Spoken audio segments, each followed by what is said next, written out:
9ನೇ class third language ಹಿಂದಿಯ ಈ 2023-24ನೇ ಸಾಲಿನ ಸಂಕಲನಾತ್ಮಕ ಮೂಲ್ಯಾಂಕನಕ್ಕೆ ಸಂಬಂಧಪಟ್ಟಂತಹ ಪ್ರಶ್ನೆ ಪತ್ರಿಕೆಯನ್ನು ನಾವು ಇವತ್ತು ನೋಡೋಣಂತೆ. 3 ಗಂಟೆಯ ಪತ್ರಿಕೆ 80 ಮಾರ್ಕ್ಸಿಂದು. ಮೊದಲ ಮೇನ್ ಏನಿದೆ, ಇದರಲ್ಲಿ 4 ಆಪ್ಷನ್ಸ್ಗಳು ಇರ್ತವೆ. ಅದರಲ್ಲಿ ಸರಿಯಾದ ಆನ್ಸರ್ನ ನಾವು ಏನು ಮಾಡಬೇಕು, ಹುಡುಕಿ ಬರೀಬೇಕು. ಮಲ್ಟಿಪಲ್ ಚಾಯ್ಸ್ ಕ್ವಶನ್ಸ್ ಇದು, MCQಗಳು. ಮಿತ್ರ ಈ ಒಂದು ವರ್ಡಿಗೆ ಆಪೋಸಿಟ್ ವರ್ಡ್ನ ನಾವು ಹುಡುಕಿ ಬರೀಬೇಕು. ಮಿತ್ರಿಗೆ ಆಪೋಸಿಟ್ ವರ್ಡ್ ಶತ್ರು. ಇನ್ಮೆ ಸೆ ಪುಲ್ಲಿಂಗ ಶಬ್ದ ಹೈ, ಇದರಲ್ಲಿ ಪುಲ್ಲಿಂಗ ಯಾವುದು ಅಂತಕ್ಕಂಥದ್ದನ್ನು ಹುಡುಕಿ ನಾವು ಬರಿಬೇಕು. ರಾಜ. 3ನೇ ಪ್ರಶ್ನೆ, ಭೀತರ್ ಶಬ್ದಕ ಸಮಾನಾರ್ಥಕ ಶಬ್ದ ಹೈ. ಭೀತರ್ ಅಂದರೆ ಒಳಗಡೆ, ಇದರ ಸಮಾನಾರ್ಥಕ ಪದ ಯಾವುದು ಅಂದರೆ ಅಂದರ್. ಆಗ್ ಬಬುಲಾ ಹೋನಾ, ಇದು ಮುಹಾವರೆ, ಇದರ ಅರ್ಥ ಏನಂತ ಕೇಳಿದರೆ ಆಗ್ ಬಬುಲಾ ಹೋನಾ ಅಂದರೆ ಸಿಟ್ಟಾಗ್ತಕ್ಕಂಥದ್ದು, ಕ್ರೋಧಿತ್ ಹೋನಾ. ಆವಾಜ್ ಶಬ್ದಕ ಬಹುವಚನ ರೂಪ ಹೈ, ಬಹುವಚನ ರೂಪವನ್ನು ನಾವು ಬರಿಬೇಕು, ಆವಾಜೇ. ಹಾಗೆಯೇ ನೆಕ್ಸ್ಟ್ 6ನೇ ಒಂದು ಪ್ರಶ್ನೆ, ಇನ್ಮಿಸೆ ಪ್ರಥಮ ಪ್ರೇರಣಾರ್ಥ ಕ್ರಿಯಾರೂಪ ಕೌನ್ಸಾ ಹೈ ಅಂತ ಕೇಳಿದರೆ ಯಾವುದು ಅಂತ ಕೇಳಿದರೆ ಇದರಲ್ಲಿ ಪ್ರಥಮ ಪ್ರೇರಣಾರ್ಥ ಕ್ರಿಯಾರೂಪವು ಪಢಾನ. ವಿದ್ಯಾರ್ಥಿ ಈ ಒಂದು ವರ್ಣ ಸಂಧಿಯ ಉದಾಹರಣೆ, ಯಾವ ಸಂಧಿಯ ಉದಾಹರಣೆ ಇದು ಅಂತ ಕೇಳಿದರೆ ಯಾವ ಸಂಧಿಯ ಉದಾಹರಣೆ, ದೀರ್ಘ ಸಂಧಿ. ಇದು ತುಂಬ ಈಸಿ ಇರ್ತಕ್ಕಂಥ ಪ್ರಶ್ನೆ ನೋಡ್ರಿ. ಮೇಜ್ ಪರ್ ಪುಸ್ತಕ ಹೈ, ನಾವು ಪರ್ ಅಂತಕ್ಕಂಥದ್ದನ್ನು ಇದು ಮಾಡಿ ಬರೀಬೇಕು, ಮೇಜ್ ಪರ್ ಪುಸ್ತಕ ಹೈ. ಇನ್ನು 2ನೇ ಮೀನಿಗೆ ನಾವು ಬರೋದಾದರೆ ಬಾದ್ಶಾ ಬೇಗಂ, ಅನುರೂಪತೆಯ ಪ್ರಶ್ನೆಗಳಿದು. ರಾಜ ರಾಣಿ ಅಂತಕ್ಕಂಥದ್ದನ್ನು ಬರೀಬೇಕು, ರಾಣಿ ಅಥವಾ ರಾಣಿ ಅಂತಕ್ಕಂಥ ಕೂಡ ಬರೀತಾರೆ. ಕರ್ನಾಟಕ ಬೆಂಗಳೂರು, ಮೇಘಾಲಯ ಶಿಲಾಂಗ್. ಚಿರಾಪುಂಜಿ ಸೆ ಆಯಾ ಹೂಂ ಪಾಠದಿಂದ ಕೇಳಿರ್ತಕ್ಕಂತಹ ಪ್ರಶ್ನೆ ಇದು. ಭಾಗ್ಯ ಫೂಟ್ನ ಬುರಾ ಹೋನ, ಪಾಠ ಪಢಾನ, ಸಬಕ್ ಸಿಖಾನ. ಇದು ಕೂಡ ಮುಹಾವರೆಗೆ ಒಂದು ಎಕ್ಸಾಂಪಲ್, ಸಬಕ್ ಸಿಖಾನ. ಕರೋ ಮದದ್ ಘಾಯಲ್ ಕಿ, ಪಾಲನ್ ಕರೋ ಸಂಕೇತೋಂ ಕಿ, ಸಂಕೇತೋಂ ಕಿ. ಹಾಗೆಯೇ ಒಂದು ವಾಕ್ಯದಲ್ಲಿ ಉತ್ತರಿಸಿ ಅಂತೇಳ್ಬಿಟ್ಟು ಈ ಒಂದು ಪ್ರಶ್ನೆಗಳನ್ನು ಕೇಳಿದ್ದಾರೆ, 4 ಪ್ರಶ್ನೆಗಳನ್ನು. ಥಾಲಿ ಮೇ ಕ್ಯಾ ಜಲ್ ರಹಾ ಹೈ, ಜಲ್ ರಹಾ ಥಾ. ಥಾಲಿ ಮೇ ಕ್ಯಾ ಜಲ್ ರಹಾ ಥಾ, ಥಾಲಿ ಮೇ ದಿಯಾ ಜಲ್ ರಹಾ ಥಾ. ದೀಪ ಉರಿತಾ ಇತ್ತಲ್ವ, ಅದನ್ನು ನಾವು ಇಲ್ಲಿ ಬರಿಬೇಕು. ವಿವೇಕಾನಂದ ಕಿ ಅನುಯಾಯಿನಿ ಕಾ ನಾಮ್ ಕ್ಯಾ ಹೈ. ವಿವೇಕಾನಂದರವರಿಗೆ ಸಾಕಷ್ಟು ಅನುಯಾಯಿಗಳಿದ್ದರು, ಅದರಲ್ಲಿ ಮುಖ್ಯವಾದಂಥ ಅನುಯಾಯಿನಿಯ ಹೆಸರನ್ನು ನಾವು ಬರೀಬೇಕು, ಮಾರ್ಗರೆಟ್ ಎಲಿಜಬೆತ್. ಅವರ ಹೆಸರನ್ನು ನಾವು ಸಿಸ್ಟರ್ ನಿವೇದಿತಾ ಅಂತ ಕೂಡ ನಾವು ಬರೀಬಹುದು. ಸುಂದರ್ ಭಾವ್ ಕಹಾ ಪಲೆ ಹೈ, ಮಾಕೆ ಧಾನಿ ಅಂಚಲ್ ಮೇ ಸುಂದರ್ ಭಾವ್ ಪಲೆ ಹೈ ಅಂತಕ್ಕಂಥದ್ದನ್ನು ನಾವು ಉತ್ತರವನ್ನು ಬರೀಬಹುದು. ಪಾಠ ಜೋಹನೆ ವಾಲೋಂಕೋ ಕ್ಯಾ ನಹಿ ದೇನಾ ಚಾಹಿಯೇ. ಗಮ್ಕ ಅಂದರೆ ನಮ್ಮ ದಾರಿಯನ್ನು ಕಾಯ್ತಕ್ಕಂಥವ್ರಿಗೆ ನಾವು ಏನನ್ನು ಕೊಡಬಾರ್ದು ಅಂದರೆ ಅವರಿಗೆ ದುಃಖವನ್ನು ಕೊಡಬಾರ್ದು. ನಮ್ಮ ಬಾಟ್ ಜೋಹನ ಅಂದರೆ ನಮ್ಮ ದಾರಿಯನ್ನು ನೋಡ್ತಕ್ಕಂಥದ್ದು. ನಾವು ಮನೆಯಿಂದ ಹೊರಗಡೆ ಬಂದಾಗ ವಾಪಸ್ ಯಾವಾಗ ಬರ್ತಾರೆ ಅಂತೇಳ್ಬಿಟ್ಟು ನಮ್ಮ ಮನೆಯವರು ನಮಗೋಸ್ಕರ ಕಾಯ್ತಾ ಇರ್ತಾರಲ್ವ, ಅವ್ರಿಗೆ ನಾವು ನೋವನ್ನು ಕೊಡಬಾರ್ದು, ದುಃಖವನ್ನು ಕೊಡಬಾರ್ದು. ಅಂದರೆ ನಾವು ಸೇಫಾಗಿ ವಾಪಸ್ಸು ಮನೆ ತಲುಪಬೇಕು. 4ನೇ ಮೇನೇನಿದೆ, ನಿಮ್ನಲಿಖಿತ ಪ್ರಶ್ನೆಗೆ ಉತ್ತರ 2-3 ವಾಕ್ಯ ಮೇಲೆ ಲಿಖಿಯೇ. 2-3 ವಾಕ್ಯದಲ್ಲಿ ನಾವು ಈ ಪ್ರಶ್ನೆಗಳಿಗೆ ಉತ್ತರವನ್ನು ಬರೀಬೇಕು. ವಿವೇಕಾನಂದ ನೇ ಭಾರತವಾಸಿಯೋಂ ಕೋ ಕ್ಯಾ ಉಪದೇಶ ದಿಯಾ. ವಿವೇಕಾನಂದ ಪಾಠದಿಂದ ಕೇಳಿರ್ತಕ್ಕಂಥ ಪ್ರಶ್ನೆ. विवेकानंद ने अज्ञान, अंधविश्वास, शिक्षा, विदेशी अनुकरण, दास्य मनोभाव आदि के प्रभावों के बारे में बोध कर उन्होंने अपने भाषणों द्वारा जनता के मन में जो हीनता की भावना थी उसको दूर भगाने की उपदेश दिया. दुर्घटना से बचने के लिए कोई 2 उपाय लिखिए. ಅಂದರೆ ನಾವು ಈ ದುರ್ಘಟನೆಗಳಿಗೆ ಉಳ್ಕೊಳ್ಳೋದಕ್ಕೋಸ್ಕರ 2 ಒಂದು ಮಾರ್ಗಗಳನ್ನು, ಒಂದು ಉಪಾಯಗಳನ್ನು ಸೂಚಿಸಿ ಅಂತ ಕೇಳಿದ್ದಾರೆ. ಅಂದರೆ 4 ದಾರಿಯಲ್ಲಿ ಸಿಗ್ತಕ್ಕಂತಹ ಏನು ಟ್ರಾಫಿಕ್ ಲೈಟ್ಸ್ ಇರ್ತಾವೆ, ಸಿಗ್ನಲ್ಸ್ ಇರ್ತಾವೆ, ಅವನ್ನ ನಾವು ಪಾಲಿಸಬೇಕು. ಅದು ಒಂದನೇದಾದರೆ. 2ನೇದು ಏನಪ್ಪ ಅಂದರೆ, ನಾವು ಕಾರಲ್ಲಿ ಹೋಗ್ಬೇಕಾದ್ರೆ ಸೀಟ್ ಬೆಲ್ಟ್ನ ಅಥವಾ ಬೈಕಲ್ಲಿ ಹೋಗ್ಬೇಕಾದ್ರೆ ಹೆಲ್ಮೆಟ್ನ ಖಂಡಿತವಾಗ್ಲೂ ಧರಿಸಬೇಕು. चौराहा पर दिए गए संकेतों का पालन करना चाहिए, हमेशा हेलमेट पहनना चाहिए ಅಂತ ಹೇಳ್ಬಿಟ್ಟು ನಾವು ಇದಕ್ಕೆ ಉತ್ತರವನ್ನು ಬರೀಬಹುದು. ಮೌಸಿ ಬಚ್ಚೋं को कौन कौन सी कहानियाँ सुनाती थी. ಮೌಸಿ ಪಾಠದ ಪ್ರಶ್ನೆ. ಯಾವ್ಯಾವ ಕಥೆಗಳನ್ನ ಗಿಳಿಯ ಕಥೆಯನ್ನು ಹೇಳ್ತಾ ಇದ್ರು, ಮತ್ತು ಆ ಕೀಲು ಕುದುರೆಯ ಕಥೆಯನ್ನು ಹೇಳ್ತಾಯಿದ್ರು, ಮತ್ತು ವೀರೋಚಿತವಾದಂಥ ಕಥೆಗಳನ್ನು ಹೇಳ್ತಾ ಇದ್ರಲ್ಲ, ಅದನ್ನು ನಾವಿಲ್ಲಿ ಬರಿಬೇಕು. ಮೋಸಿ ಬಚ್ಚೋं को तोता तोती की कहानी, काट के घोड़े की कहानी और वीरोचित कहानियाँ सुनाती थी. नेक्स्ट 20ನೇ ಪ್ರಶ್ನೆ, ಮಾಸ್ ಮಾಯಿ ಗಾಂವ್ ಕಿ ಗುಫಾಯೆ ಕೈಸಿ ಥಿ. ಚಿರಾಪುಂಜಿ से आया हूँ ಪಾಠದ ಪ್ರಶ್ನೆ ಇದು. ಮಾಸ್ ಮಾಯಿ ಗುಹೆಗಳು ಹೇಗಿದ್ವು ಅಂತ. ಅವು ಆಶ್ಚರ್ಯಜನಕವಾಗಿದ್ವು, ಹಾಗೆಯೇ ತುಂಬ ಕತ್ಲಿಂದ ತುಂಬಿಕೊಂಡಿದ್ವು. ಟಾರ್ಚ್ ಅಥವಾ ಪಂಜ್ ಹಿಡಿದೇ ನಾವು ಒಳಗಡೆ ಹೋಗಬೇಕಾಗಿತ್ತು. ಆ ರೀತಿಯ ಒಂದು ವಿಶೇಷವಾದಂತಹ ನೈಸರ್ಗಿಕವಾದಂತಹ ಗುಹೆಗಳವು. ಅದರ ಬಗ್ಗೆ ಹೇಗೆ ಬರಿಬೋದು? ಮಾಸ್ माई गुहाएं बहुत आश्चर्यजनक थी. इन गुहाओं में बहुत अंधेरा था, इसलिए मशाल या टार्च जलाए बिना उसके अंदर प्रवेश करना असंभव था. पर्यावरण का महत्व समझाइए. ಪರಿಸರದ ಒಂದು ಮಹತ್ವವನ್ನು ನಾವಿಲ್ಲಿ ಹೇಳಬೇಕು. पर्यावरण के बिना मानव का जीवन असंभव है. शुद्ध पर्यावरण जीव जगत के लिए आवश्यक है. आजकल जल, वायु और ध्वनि का प्रदूषण निरंतर बढ़ते जा रहा है. इस कारण परिसर का संतुलन बिगड़ रहा है. पर्यावरण का महत्व समझकर हमें उसकी रक्षा करना चाहिए. ಪರಿಸರದ ರಕ್ಷಣೆಯ ಅಥವಾ ಅದರ ಮಹತ್ವದ ಬಗ್ಗೆ ನಾವು ಎಷ್ಟು ಹೇಳಿದರೂ ಕೂಡ ಕಡಿಮೆನೇ.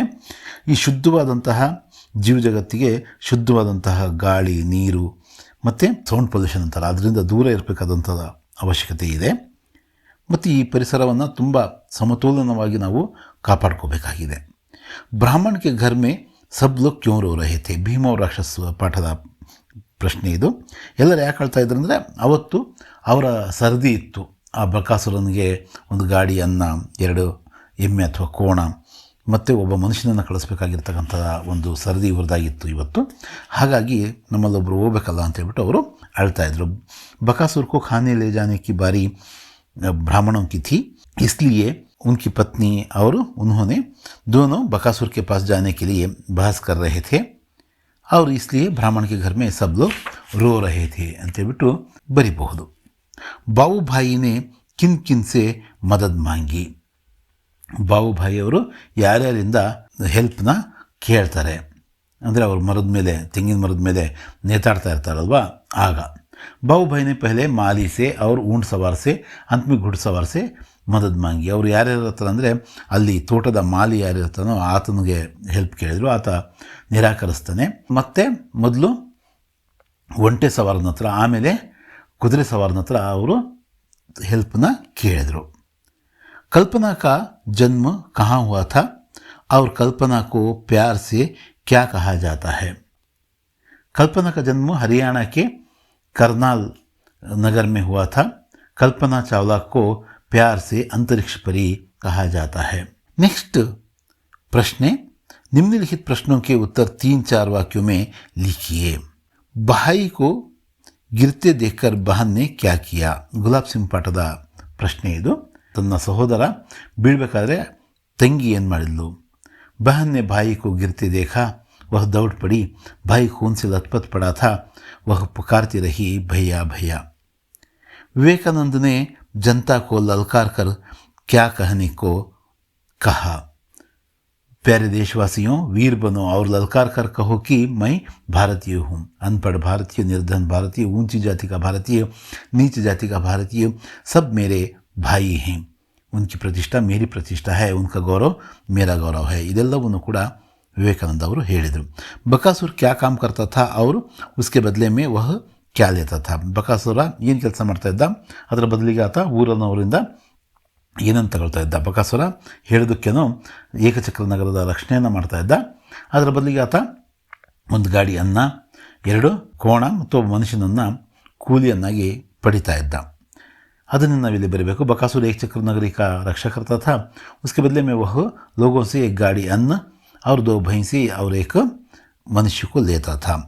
ಮಾಹಿತಿ ಬಜಾರ್ के बारे में लिखिए. ಮಾಹಿತಿ ಬಜಾರ್ ಅಂತಕ್ಕಂಥದ್ದು ಎಲ್ಲಿದೆ ಮತ್ತು ಅದರ ವಿಶೇಷತೆ ಬಗ್ಗೆ ಬರೀರಿ ಅಂತ ಹೇಳ್ತಿದ್ದಾರೆ. ಮಾಹಿತಿ ಬಜಾರ್ ಅಂತಕ್ಕಂಥದ್ದು ಹೆಣ್ಮಕ್ಳೇ ನಡೆಸ್ತಕ್ಕಂತಹ ಒಂದು ಮಾರುಕಟ್ಟೆ. ಅಲ್ಲಿ ಎಲ್ಲ ಥರದ ವ್ಯಾಪಾರಸ್ಥರು ಮತ್ತು ಅದನ್ನು ಕೊಂಡ್ಕೊಳ್ಳೋರೆಲ್ಲರೂ ಕೂಡ ಹೆಣ್ಮಕ್ಳೇ ಇರ್ತಾಯಿದ್ರು. ಮತ್ತು ಅಲ್ಲಿ ಯಾವ ವರ್ಗಭೇದ ಇರಲಿಲ್ಲ ಅಂತಕ್ಕಂಥದ್ದು ಎಲ್ಲಿ ಚಿರಾಪುಂಜಿ से आया हूँ ಪಾಠದಲ್ಲಿ ಬರುತ್ತೆ.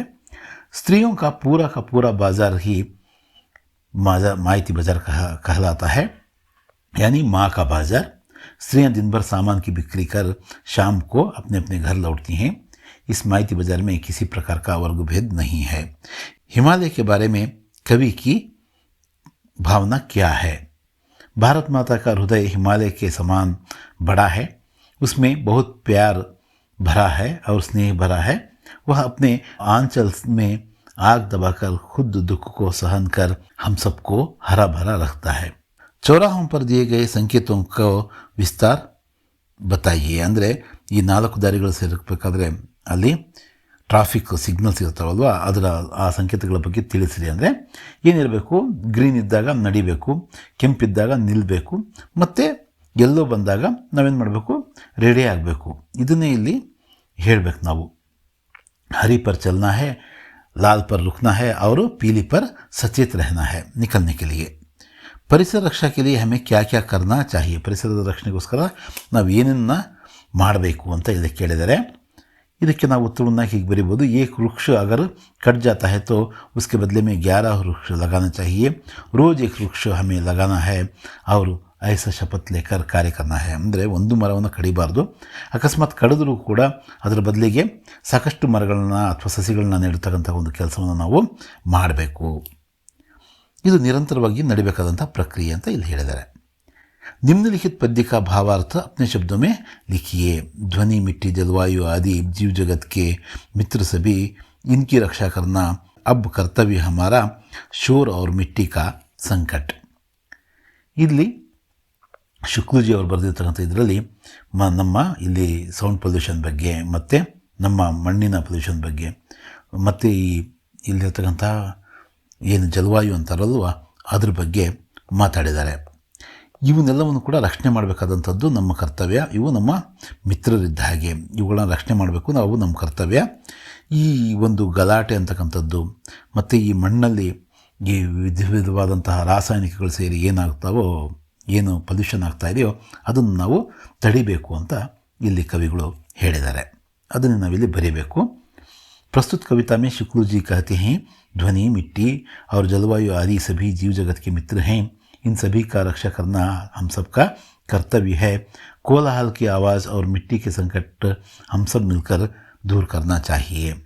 नेक्स्ट ಒಂದು ಪ್ರಶ್ನೆ ಏನಿದೆ, ಗದ್ಯಾಂಶಕ್ಕೆ ಅನುವಾದ ಕನ್ನಡ या अंग्रेजी में कीजिए ಅಂತ ಇದೆ. ಅಂದರೆ ಟ್ರಾನ್ಸ್ಲೇಷನ್ ಮಾಡಬೇಕು ನಾವು. 1893 को शिकागो नगर में सर्वधर्म सम्मेलन हो रहा था. 1893 शिकागो नगरದಲ್ಲಿ सर्वधर्म सम्मेलन ನಡೀತಾ ಇತ್ತು. इस महासभा में विवेकानंद ने भारतीय धर्म और तत्वज्ञान पर भाषण दिया. ಈ ಸಂದರ್ಭದಲ್ಲಿ ಈ ಮಹಾಸಭೆಯಲ್ಲಿ ವಿವೇಕಾನಂದ ಅವರು ಭಾರತೀಯ ಧರ್ಮ ಮತ್ತು ಇಲ್ಲಿಯ ತತ್ವಜ್ಞಾನದ ಬಗ್ಗೆ ಭಾಷಣವನ್ನು ಮಾಡಿದರು. ಉನ್ಕಾ ಭಾಷಣ ಬಡ ಗಂಭೀರ और ಹೃದಯ ಸ್ಪರ್ಶಿ था. ಅವರ ಭಾಷಣ ತುಂಬ ಗಂಭೀರ ಹಾಗೂ ಹೃದಯಕ್ಕೆ ಸ್ಪರ್ಶಿಸ್ತಕ್ಕಂಥ ಹೃದಯ ಸ್ಪರ್ಶಿಯಾಗಿತ್ತು ಅಂತ ಹೇಳ್ಬಿಟ್ಟು ನಾವು ಬರೀಬೋದು. ತುಂಬ ಈಸಿ ಇದೆ ಇದು, ಆ್ಯಸ್ ಇಟ್ ಈಸ್ ನಾವು ಕನ್ನಡದಲ್ಲಿ ಬರೀಬಹುದು. 6ನೇ ಮೇನು, ನಿಮ್ನಲಿಖಿತ ಪ್ರಶ್ನೆ का उत्तर 5 वाक्यों में लिखिए ಅಂತ ಕೇಳಿದರೆ, मौसी ಪಾಠದ ಪ್ರಶ್ನೆಗಳಿವು. मौसी और बच्चों के बीच में क्या बातचीत हुई? मौसी के ಖುಷಿ ಜೀವನ का ವರ್ಣನ್ ಕೀಜಿಯೇ. ಮೌಸಿಯ ಜೀವನ ಅಂದರೆ ಸಂತೋಷದ ಜೀವನ ಅಂತಾರೆ, ಒಂಥರ ಸಂತೋಷದ ಜೀವನನೇ, ಮತ್ತು ಅದರಲ್ಲಿ ಸಾಕಷ್ಟು ದುಃಖಗಳು ಕೂಡ ಇದ್ವು, ಅವುಗಳನ್ನ ಬರೀಬೇಕು. ಮತ್ತು ಮೌಸಿ ಮತ್ತು ಆ ಶಾಲಾ ಮಕ್ಕಳ ಮಧ್ಯದಲ್ಲಿ ಆದಂತಹ ಮಾತುಕತೆಯನ್ನು ನಾವು ಇಲ್ಲಿ ವಿವರಿಸಬಹುದು. 35ನೇ ಪ್ರಶ್ನೆಗೆ ಬಂದರೆ, ನಿಮ್ನಲಿಖಿತ ಕವಿತಾಂಶ ಪೂರ್ಣ ಕೀಜಿಯೇ. ಜಯ ಜಯ ಭಾರತ್ ಮಾತಾ, ऊंचा है हिमालय तेरा, उसमें कितना स्नेह भरा, दिल में अपने आग दबाकर ಅಂತಕ್ಕಂಥದ್ದಷ್ಟೇ ಇಲ್ಲಿ ಕೇಳಿದ್ದಾರೆ. ಇಷ್ಟನ್ನು ನಾವು ಬರಿಬೇಕು. ಈ ಒಂದು 36ನೇದೇನೆಂದರೆ, ಇಲ್ಲಿ ಪ್ಯಾರಾಗ್ರಾಫ್ ಕೊಟ್ಟಿದ್ದಾರೆ. ಇದನ್ನು ಸಂಬಂಧಪಟ್ಟಂತಹ ಒಂದು 4 ಪ್ರಶ್ನೆಗಳು ಇಲ್ಲಿರ್ತವೆ. ಇದಕ್ಕೆ ನಿಮಗೆ ನಾಳೆ ಬೇರೆದೇ ಬರುತ್ತೆ. ಆದ್ದರಿಂದ ಇಲ್ಲಿರ್ತಕ್ಕಂತಹ ಒಂದು ಈ ಪ್ಯಾರಾಗ್ರಾಫ್ನ ಓದ್ಕೊಂಡು ನೀವು ಈಸಿಯಾಗಿ ಈ ಪ್ರಶ್ನೆಗಳಿಗೆ ಉತ್ತರಿಸಬಹುದು. ಹಾಗೆಯೇ ಇಲ್ಲಿ 37 ಮತ್ತು 38ನೆಯ ಒಂದು ಪ್ರಶ್ನೆಗಳು ನಿಬಂಧಿಗೆ ಸಂಬಂಧಪಟ್ಟಂತಹ ಮತ್ತು ಪತ್ರಕ್ಕೆ ಸಂಬಂಧಪಟ್ಟಂತಹ ಪ್ರಶ್ನೆಗಳಿದ್ದಾವೆ. ಈ 2 ಪ್ರಶ್ನೆಗಳನ್ನು ನಾವು ಉತ್ತರಿಸ್ತಕ್ಕಂಥ ರೀತಿಯನ್ನು, ಒಂದು 4 ಅಂಕಕ್ಕೆ ನಿಬಂಧ ಮತ್ತು 5 ಅಂಕಕ್ಕೆ ಚುಟ್ಟಿ ಪತ್ರ ಇದೆ. ಇವನ್ನು ನೀವು ಈಸಿಯಾಗಿ ಇಲ್ಲಿ ತೋರಿಸ್ತಕ್ಕಂಥ ಈ 2 ವಿಡಿಯೋಗಳನ್ನು ಪ್ಲೇ ಮಾಡೋದ್ರ ಮುಖಾಂತರ ನೀವೇನು ಮಾಡ್ಬೋದು, ಈ ನಿಬಂಧ ಮತ್ತು ಪತ್ರವನ್ನು ಹೇಗೆ ಬರೀಬೇಕು ಅನ್ನೋದನ್ನು ಕಲಿಬಹುದು. ಮತ್ತೆ ಸಿಗೋಣ.